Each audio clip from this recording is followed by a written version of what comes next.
ஓம் சாந்தி. K Surajbhai அவர்களின் தாரணை வகுப்பு ஜூலை 18, 2024.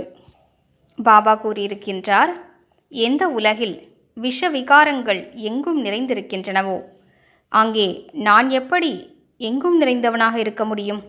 நான் எங்கும் நிறைந்திருக்கிறேன் என்று ஒருபோதும் நான் கூறவில்லை என்று பாபா கூறுகிறார்.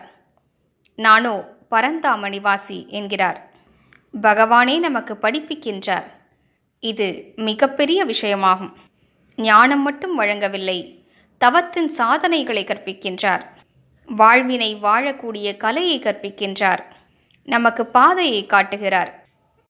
மிக அழகாக பாபா கூறியிருந்தார், குழந்தைகளாகிய நீங்கள் யார் மிகுந்த ஆத்ம அபிமானிகளாக இருப்பீர்களோ அவர்களே மிகப்பெரிய சேவை செய்ய முடியும். உங்களது சொற்பொழிவு கூட பிறர் மீது நல்ல தாக்கத்தை ஏற்படுத்தும். உங்களுக்குள் ஆன்மீக கவர்ச்சியும் வந்துவிடும். மக்கள் உங்களை பார்த்து பகவான் பக்கம் கவர்ந்து இழுக்கப்படுவார்கள். எவ்வாறு சிவ தந்தை ஆத்மாபிமானியாக இருப்பதனால்தான் மிகப்பெரிய சேவை புரிகிறார் அல்லவா? இந்த முழு உலகையுமே துக்கத்திலிருந்து விடுவித்து விடுகிறார். அனைவருக்கும் முக்தி மற்றும் ஜீவன் முக்தியை வழங்குகிறார். இந்த பூமியை சொர்க்கமாக்குகின்றார். நீங்களும் அதே போன்று ஆத்மாபிமானிகளாக இருப்பீர்கள் என்றால் உங்கள் மூலமாக மிகப்பெரிய சேவை நடைபெறும். நாம் அனைவரும் சேவையின் களத்தில் இருக்கிறோம்.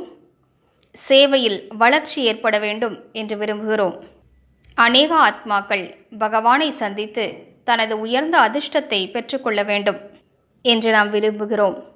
அதற்கான மிக அழகான சாதனம் முழு நாளும் கர்மங்களை செய்தபடி 2 பயிற்சிகளின் மீது நாம் கவனம் செலுத்துவோம். ஆத்மாவாகிய நான் பிரகாசிக்கக்கூடிய ஜோதியாவேன். மேலும் அனைவருமே அவரவருடைய நெற்றியில் பிரகாசிக்கும் நட்சத்திரங்களாவார்கள்.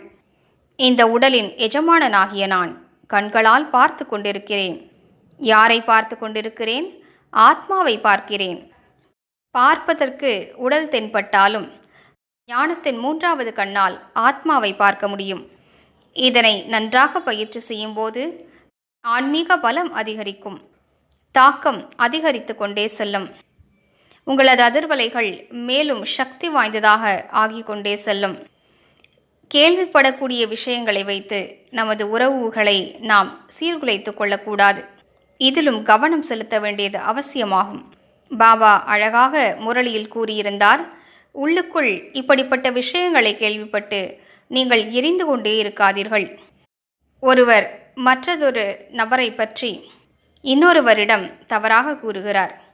அந்த நபர் மற்றவருக்கு கூறுகிறார். அவர் இன்னொருவருக்கு கூறுகிறார். இவ்வாறு அந்த விஷயமே மாறுபட்டு ஒரு வித்தியாசமான கதை உருவாகிவிடுகிறது. எந்த விஷயம் நடக்கவே இல்லையோ அது மிகப்பெரிய சம்பவமாக பேசப்படுகிறது. அது யாரை பற்றிய விஷயமோ அவரிடம் சென்று சேரும்போது அவர் குழப்பமடைகிறார். என்னை பற்றி ஏன் இவ்வாறு தவறாக பேசுகிறார்கள்? ஏன் என்னை செய்யாத விஷயத்திற்காக நிந்தனை செய்து கொண்டிருக்கிறார்கள் என்று யோசிக்க துவங்குவார். எனவே நாம் கேள்விப்படக்கூடிய விஷயங்களின் மீது நம்பிக்கை வைக்கக்கூடாது.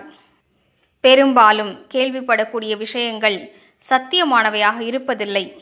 யார் தலைகீழான விஷயங்களை கூறுகிறார்களோ அவர்களது மனதில் பொறாமை உணர்வு இருக்கிறது, பகைமை இருக்கிறது. பிறர் மீது உயர்ந்த பாவனைகள் இருப்பதில்லை. அதனால் அவர்களை வீழ்ச்சியடை செய்வதற்காக அவர்களை பற்றி அவதூறு பேசுவார்கள். அவர்களிடம் பலம் இருப்பதில்லை. யாரை பற்றி இந்த விஷயம் கூறப்படுகிறதோ அந்த நபரும் தன் மீது நம்பிக்கை கொள்ள வேண்டும். யார் என்ன பேசினால் என்ன, என்னை பற்றி எனக்கு தெரியும் அல்லவா? இந்த விஷயத்தின் மீதும் மிகுந்த கவனம் செலுத்த வேண்டியது அவசியமாகும். எனவே நாம் எச்சரிக்கையாக இருப்போம். கர்மங்களின் கணக்கு மிக ஆழமானதாகும். நாம் பிறரை பற்றி தலைகீழாக பேசுகிறோம்.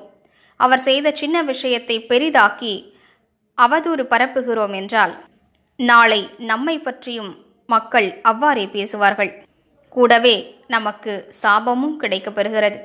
அதன் விளைவு மிக மோசமானதாக இருக்கும். தூய்மையான ஆத்மாக்களின் சாபம் மிகப்பெரிய பாதிப்பை ஏற்படுத்தக்கூடியவையாகும். இவ்வாறு பலரது சாபத்தை பெற்றவர்கள் நீண்ட காலம் நோய்வாய்ப்பட்டு விடுகிறார்கள். எனவே நாம் அனைவருக்கும் சுப பாவனைகள் வைக்க வேண்டும். கீழே விழுந்தவர்களையும் எழுப்ப வேண்டும். அவர்கள் செய்யக்கூடிய முயற்சியில் ஊக்க உற்சாகத்தை ஏற்படுத்த வேண்டும். பாபாவிடம் வந்திருக்கக்கூடியவர்கள் மிக நல்ல ஆத்மாக்கள் ஆவார்கள். அவகுணங்கள் அனைவரிடமும் தான் இருக்கின்றன.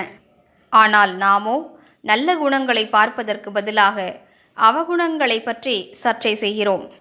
இது கீழான மக்களின் காரியமாகும். யாரிடம் முற்றிலும் ஞானம் இருக்காதோ அவரது காரியமாகும். எனவே நாம் புத்திசாலியாகி நமது குழுவில் ஒற்றுமையை வளர்ப்போம். ஓம் சாந்தி.